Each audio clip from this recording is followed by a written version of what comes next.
The Compendium Maleficarum by Francesco Maria Guazzo. Book 3, Chapter 4, Section 10. Of the Sign of the Holy Cross.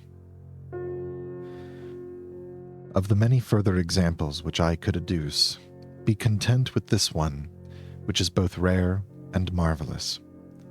A certain priest, dwelling at Arona, in the year 1591, had made a vow to God that he would enter the Society of Jesus, and made his intention known to one of the fathers. But the devil took this ill, and turned to his wonted weapons. For he so plagued the man with impure thoughts that he prevented him from sleeping. The soldier of Christ arose from his bed and passed sleepless nights reading the lives of the saints. But the adversary would not endure even this, for he threw down the lamp which was hanging upon the wall, so that the oil was spilled and dirtied the whole book. Not satisfied with this, he burst into the midst of supper like a foul wind, so that the priest at once went from the table to his cubicle and fell prostrate upon the ground in prayer to God, giving his body stripes instead of food.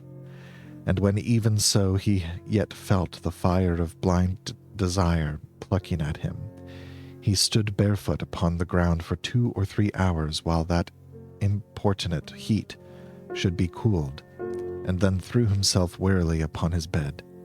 Lying in the same bed, he seemed to see a woman, and to put out his hand and touch her hair. Therefore he quickly leaped out in amazement, and, turning his eyes to the bed, saw nothing. And this happened 2 or 3 times.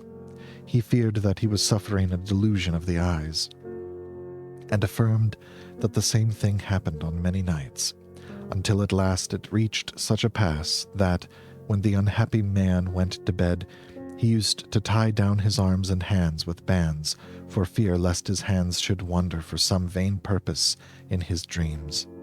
But it was unavailing, for no sooner had sleep bounded up his senses than in a short time it unbound his arms. But how wonderful is the mercy of God, who does not allow the devil to tempt us beyond our strength. The priest, obstinately fighting for his chastity, put the devil to flight. But though beaten, he returned to the combat with marvelous cunning. One day the priest went out to escape from the heat of the town and was walking by a lake saying the hours of Our Lady. He had hardly gone 200 paces when he was overtaken by a man with a long reddish beard, in very costly raiment, and sitting upon a very beautiful black horse like no other in those parts, and accompanied by 2 foot servants. Approaching the priest, he greeted him with great politeness and asked, "Have you come to the jubilant yet?" Now it happened that the priest was just then reciting the psalm, but the wonder was that he was doing it so quietly that he could hardly hear himself. Then the horseman and the priest began to converse as follows. First, the horseman asked inquiringly, "What is it that is worrying you so deeply?" But the priest tried to put him off and said, "I am quite well and happy. Your question is wide of the mark." But the other answered, "My friend, it is hard to bandy words with me, for I have long had from God the gift of reading the inmost thoughts of men." The priest stood rooted to the spot with wonder and amazement, staring at the speaker's clothing and his whole person. But at last he took heart and said, "If you have that power, tell me what it is that is troubling me, if you know more about my affairs than I do myself." The other answered him, "It is your vow to the Society of Jesus which is pricking you and will not leave you in peace, but you must order your life in a different manner, for there is no door open to you in that direction." The priest, suspecting that the other had somehow heard of the Jesuits, that the Jesuits were undecided whether or not to accept his vow, replied, "If the fathers will not have me, I shall not be disheartened nor torture myself, for there is not only one way of serving God piously and devoutly." "That is right," said the horseman. Put that trouble from your heart. Your mind and body are of such a nature that even in your present manner of life, you are able to preserve your innocence. But if you will listen to me, you shall see another country where you shall live for God and yourself. Leave Verona and follow me. You shall not have cause to regret it, for you will be excellently placed with me. And here is proof that my promises are not idle." Saying this, he shook a purse full of money in his hand. The priest thanked him, saying, "I do not at present need your generosity, for I must keep faith with the church at Arona."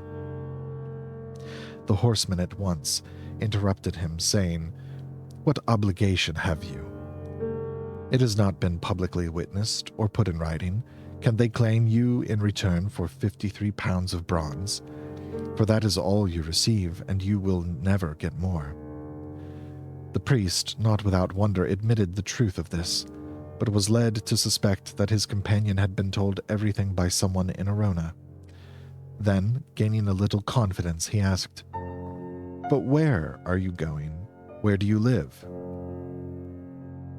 "In Pallanza," he answered, "and the boat which is approaching us is mine, and at the service of my friends." This boat was propelled by an oarsman on each side, and the priest wondered that he had not seen it before. "Now, if you accept my condition, you shall have all you desire in Pallanza with me. If you are determined to embrace the religious life, I shall see to it that you are admitted into a famous and most holy house.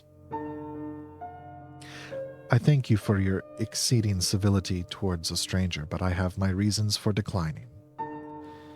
When after this exchange of conversation the priest was constrained to wait a little, he said, "Go forward, master. I shall follow a little behind." And he did as he said.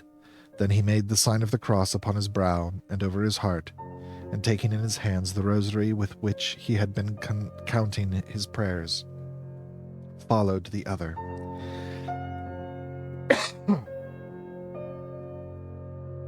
Excuse me. But at the sign of the cross, the horsemen, the servants, the boat, and the rowers all vanished.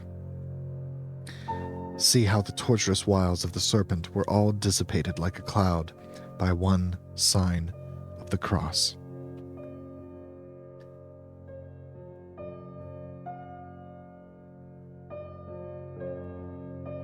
For more in the Sources of Sophiurgy series, please feel free to like, share, and subscribe, and hit the bell notification icon so you can be notified of future installments, especially if they bring good fruit into your life.